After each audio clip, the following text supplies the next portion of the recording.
کابل ته د ازبکستاني وزیر عطا او ملا هیبت الله لخوا د قشتېپې کانال په اړه تازه بیان وایي نه د چا حق خورو او نه چاته خپل حق پرېږدو. جزئیات همدلته وګورئ او چینل هم سبسکرایب کړئ. د طالبانو د ریاست الوزرا د اقتصادي مرستیال دفتر د ازبکستان د بهرنیو چارو وزیر له قوله وایي دغه هیواد په نږدې راتلونکي کې د دوی سفیر مني. بختیار سیدوف نن د یوه دولتي او خصوصي پلاوي په مشرۍ کابل کې له ملا برادر اخوند سره پر مختلفو مسلو خبرې درلودې.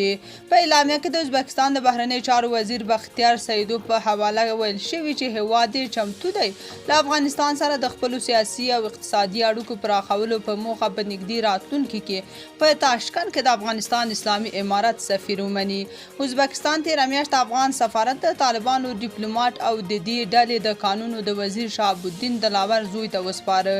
د ملا برادر دفتر وایي دواړه لوري د افغانستان او ازبکستان ترمنځ د ترانزیت سوداګرۍ د پټلۍ شبکو غځولو افغانستان ته د برېښنا لیږد پر پروژو او د ټرانسپورټي او ګمرکي ستونزو په له منځه وړلو وغږېدل. ملا برادر ویلي زموږ د هیواد په شمال کې د قشتېپې کانال زموږ د ولس د لسیزو ارمان و چې متاسفانه د اوږدمهاله جنګونو او بې ثباتیو په نتیجه کې موږ ونه توانېدو چې له آمو سیند څخه د آمو سیند د حوزې د نورو هیوادونو په څیر معقوله او مشروع استفاده وکړو.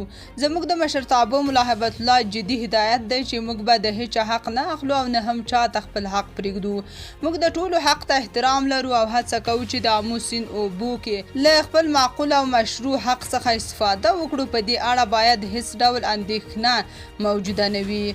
بختیار سیدوف زیاته کړه چې ازبکستان غواړي د قشتېپې کانال په تخنیکي برخه د اوبو لګونې د عصري سیسټمونو په عملي کولو له ډبرو سکرو د برېښنا په تولید کې پر پانګونه سربیره د سوداګرۍ کچې زیاتېدو او د سیمه ییز اتصال په موخه د افغان ټرانس او برېښنا په برخه کې مهمې پروژې عملي کړي. تاسو په دې اړه څه نظر لرئ؟ کومنټ کې شریک او چینل هم سبسکرایب کړئ.